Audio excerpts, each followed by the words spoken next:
Good afternoon, I'm Raine Musñgi. This is Newsfeed. Severe tropical storm Leon has intensified into a typhoon. It was last spotted 565 kilometers northeast of Veracatanduanes with maximum sustained winds of 130 kilometers per hour and gusts of up to 160 kph. It is moving west-northwest at 10 kilometers per hour. Weather Bureau Pagasa is not ruling out the possibility of a landfall over Batanes. Meantime, most parts of Luzon are now under signal numbers 1 and 2.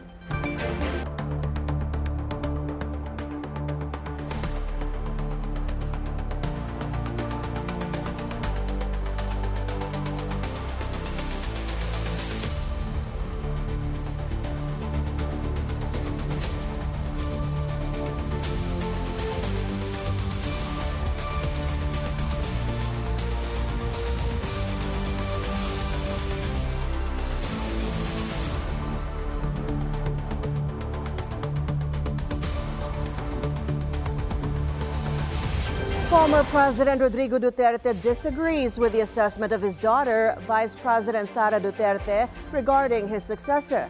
The VP earlier claimed Bongbong Marcos is not capable of being president.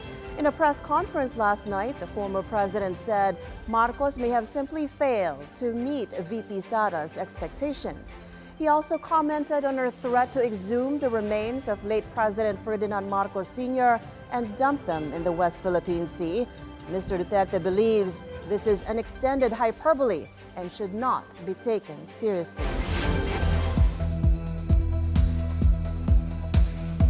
U.S. President Joe Biden joins the early voting for next week's presidential elections, casting his ballot for Vice President Kamala Harris. Biden voted in his home state of Delaware, where he was asked about the controversial Trump campaign in New York's Madison Square Garden, where the Republican nominee unleashed yet another attack against Harris. It's embarrassing.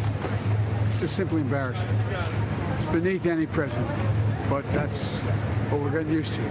That's why this election is so important. You know, most of the presidential scholars I've spoken to talk about the single most consequential thing about a president's character. And he puts that in question every time he opens his mouth. Philippine Defense Secretary Gibo Teodoro is confident in the continuity of U.S. policies in the Asia-Pacific region, regardless of the outcome of America's elections. Teodoro says Philippine-U.S. ties will remain strong as these are anchored in shared security goals and a commitment to uphold international law, including in the tension-filled South China Sea. Our support for our initiatives as bilaterally and multilaterally with the Squad, for example, is bipartisan. And that is the single most important factor, aside from the fact that we are operating together on institutional grounds, on foundational grounds. And the only thing, perhaps, that would change our relationship in any significant ways if China starts to behave.